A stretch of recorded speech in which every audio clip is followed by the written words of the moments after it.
জাতীয়তাবাদী দলের নেতারা বলছেন তারা মদিনার ইসলাম কায়েম করতে চায়। একটি বিষয়ের বাস্তবতা, এই বিষয়ের বাস্তবতা কতটুকু? এমন বক্তব্যকে আপনি কিভাবে দেখছেন? মদিনার ইসলাম কায়েম করতে চান, এই বক্তব্যকে আমি খুব পজিটিভ দেখছি, খুব ভালোভাবে দেখছি, এবং এটা প্রত্যেক মুসলমানেরই প্রত্যাশা থাকা উচিত যে ইসলামটা যেন মদিনার ইসলাম হয়। কিন্তু ইতিপূর্বে আমাদের যে তিক্ত অভিজ্ঞতা, গত ফ্যাসিস্ট সরকারকে আমরা বলতে শুনেছি তারা মদিনার ইসলাম চায়। এই মদিনার ইসলাম চায় বলে যেই ইসলাম আমাদেরকে প্রদর্শন করেছে, সেই ইসলাম যদি আবার জাতীয়তাবাদী দলও বলে ওই কথা আর ওই ইসলাম দেখাতে চায়, সেটা তো ইসলাম না, ইসলামের গোড়া কেটে মাথায় পানি ঢালা। ঠিক কিনা বলেন? সেটা ইসলামের গোড়া কেটে মাথায় পানি ঢালা। ওই ইসলাম কারো কাম্য হতে পারে না। যেই ইসলামের ঘোষণা দিয়ে ইসলামকেই হত্যা করার জন্য তারা উৎসবে মেতে উঠে, ইসলামী আইনের বিরুদ্ধে আইন করে। যারা একবার বলে আমরা শরিয়া মানি না, তারা আবার বলে মদিনার ইসলাম চাই। তাহলে এটা কি পরস্পর বিরোধী বক্তব্য হয়ে গেল না? আসলে কোনটা বললে ভোট পাওয়া যাবে এইটাই ঠিক করতে পারে না। এই মনে করে যে কতক্ষণ এই বক্তব্য দিলে ভোট বাড়বে, তো এটা বক্তব্য দেয়। আবার যখন থেকে যে না মনে করে এটা তো জনগণ নিল না, তাহলে আর একটা বক্তব্য দেয়। তাদের যে একটা নিজস্ব আইডিওলজি থাকা উচিত যে আমরা কি করতে চাই, কি করব, এটা কিন্তু তারা স্পষ্টভাবে বলতে পারে না। তাদের এই স্পষ্ট বক্তব্য দেওয়ার সৎ সাহস নাই। নাহলে মদিনার ইসলাম কায়েম করার পরে আপনারা গত সরকারের আমলে দেখেছেন কোন কাজটা মদিনার সনদ অনুযায়ী হয়েছে। আর আমরা যারা ইসলামের কথা বলি, ইসলামী রাজনীতির কথা বলি, আমরা মদিনার ইসলাম বাস্তবায়ন করব না এমন বক্তব্য কে দিয়েছে? আর এটাকে মদিনার ইসলাম, তারপরে করাচির ইসলাম, দিল্লির ইসলাম, এগুলো ভাগ করলো কারা? ইসলাম তো একটাই। যারা এই নামে নামে ভাগ করেছে তাদের উদ্দেশ্যই হলো মুসলমানদের মধ্যে ফেরকা তৈরি করা, দলাদলি তৈরি করা। তাদের উদ্দেশ্য হলো একটা ফিতনা তৈরি করা, মুসলমানরা যেন ঐক্যের মধ্যে আসতে না পারে। সুতরাং এই কথাগুলো কথার কথা, এই কথাগুলো তাদের অন্তরের কথা নয়। তারা ওই মুখ দিয়ে ওই কথা বলে যা অন্তরে নাই, অন্তরে যা আছে তা মুখ দিয়ে তারা বলে না। আল্লাহ সুবহানাহু ওয়া তাআলা আমাদেরকে কিন্তু সতর্ক করেছেন, লিমা তাকুলুনা মা লা তাফআলুন কাবুরা মাকতান ইনদাল্লাহি আন তাকুলু মা লা তাফআলুন। যা বলো তা করো না, যা করো তা বলো না, এটা হলো মুনাফিকি চরিত্র। যখন কোনো আলেম ওলামাদের মজলিসে যায়, বৈঠকে যায়, সভায় যায়, তখন এই বক্তব্য দেয়, মদিনা ইসলামের বক্তব্য দেয়। আবার যখন এখান থেকে সরে আসে, কোনো বামদের সভায় যায়, বামদের সাথে মিলিত হয়, অনুষ্ঠানে যায়, তখন আবার বলে যে আমরা শরিয়া আইন মানি না। ঠিক কিনা বলেন? তাহলে একই মানুষের দ্বিচারিতা, এই দ্বিচারিতার নাম দিন নয়, ইসলাম নয়, এটা সুস্পষ্ট মুনাফিকি চরিত্র। বরং আপনাকে ইমানের উপরে দৃঢ়তার সহিত থাকতে হবে। পরিবেশ, পরিস্থিতি, অবস্থা যাই হোক না কেন, আমি ইমানের উপরে আছি। এইটা হলো মদিনার ইসলাম। এখন মদিনার ইসলাম কি শুধুমাত্র একটা স্লোগান না বাস্তবতা? শুধু স্লোগানের নাম তো মদিনার ইসলাম না, বাস্তবতার নাম হলো মদিনার ইসলাম। নবী করিম সাল্লাল্লাহু আলাইহি ওয়াসাল্লাম যে রাষ্ট্র ব্যবস্থা শুরু করেছিলেন মদিনায় গিয়ে হিজরতের পরে, সেই রাষ্ট্র ব্যবস্থায় আপনি ফিরে যান। শুধু জামাত ইসলামী, ইসলামী আন্দোলন বা মজলিস, তারাই শুধু আপনার দলে যোগ দিবে না। বাংলাদেশের প্রতিটি ইমানদার মানুষ, আল্লাহ প্রেমিক মানুষ, রাসূল প্রেমিক মানুষ আপনাদের দলে যোগদান করতে বাধ্য হবে।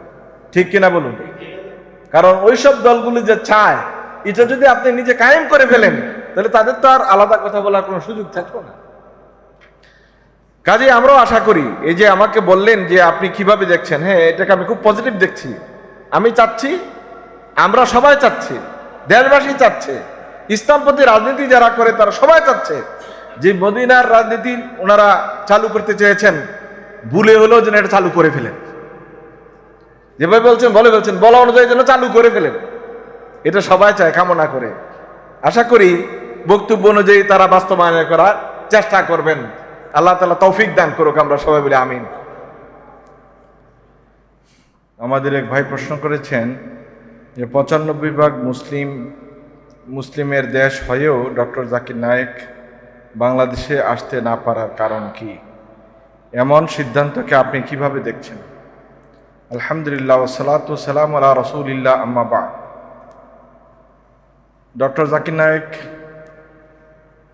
বিশ্ব বরেণ্য একজন তাত্ত্বিক, বিশেষত তুলনামূলক ধর্মতত্ত্বে তিনি একজন অদ্বিতীয় ব্যক্তিত্ব। আল্লাহ তাআলা সবাইকে সব রকমের জ্ঞান দান করেন না। এই তুলনামূলক ধর্মতত্ত্বের একজন সফল বিতার্কিক, বিশ্ব বরেণ্য বিতার্কিক ডক্টর জাকির নায়েক। আল্লাহ তাআলা তার হায়াতে বারাকা দান করুক। আতালাল্লাহু হায়াতাহু ওয়া উমরাহ।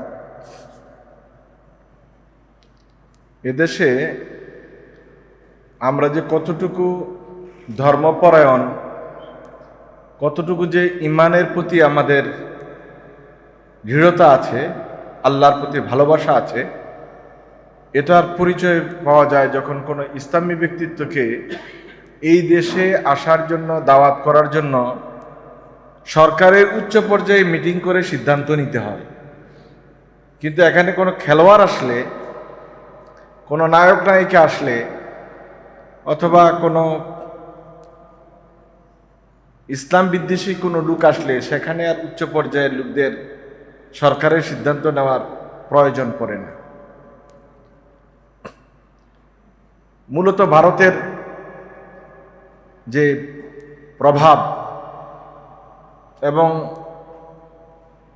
ভারত সরকারের ধমকির ভিত্তিতেই কিন্তু জাকির নায়েককে এদেশে আসতে দেওয়া হলো না। অথচ বাংলাদেশের ইতিহাসে শুধু নয়, গোটা পৃথিবীর ইতিহাসে স্মরণকালের সবচেয়ে বড় ফ্যাসিস্ট সরকারকে তারা সেখানে থাকার সুযোগ করে দিয়েছে। শুধু থাকারই সুযোগ করে দেয় নাই, তাকে আবার এদেশে পুনর্বাসনের চিন্তাও তারা করছে ভারত সরকার। এটা কিন্তু কোনো দোষের না। দোষের হলো একজন ইমানদার মানুষ যিনি ইসলামের পক্ষে কথা বলেছেন, দ্বীনের পক্ষে কথা বলেছেন, তার সকল সম্পত্তি কিন্তু ভারত সরকার বাজেয়াপ্ত করেছে। আপনারা জানেন যে শেষ পর্যন্ত তার নাগরিকত্ব তারা বিলুপ্ত করেছে।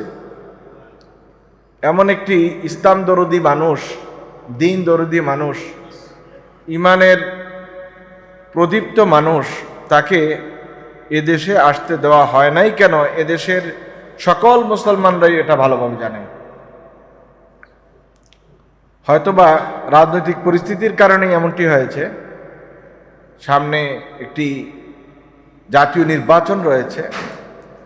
এই নির্বাচনটিও যেন প্রশ্নবিদ্ধ না হয়, এজন্যই হয়তো এটা করা হয়েছে। তবে আমরা আশা করি অতি শীঘ্রই তিনি আমাদের দেশে মেহমান হয়ে আসবেন এবং সফলভাবে তিনি এদেশের মুসলমানদের প্রত্যাশা পূর্ণ করবেন।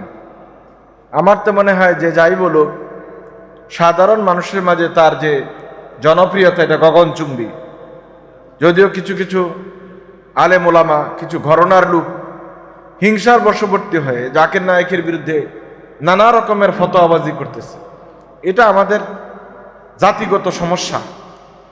আমাদের ভিতরে হিংসা, বিদ্বেষ, কিছু কিছু আলেম ওলামাদের অন্তরে এতটাই হিংসা যে তারা অন্য কারো ভালো কিছু দেখতে পারে না। আমি তো মনে করি যে সেই অংশ থেকেই এটা করা হয়েছে। নচেত তার যে খাদামাত, যেই ইসলামের জন্য তার যে কাজ, এ কাজের স্বীকৃতি দেয়া প্রতিটি মুসলমানের জন্য ইমানের চাহিদা।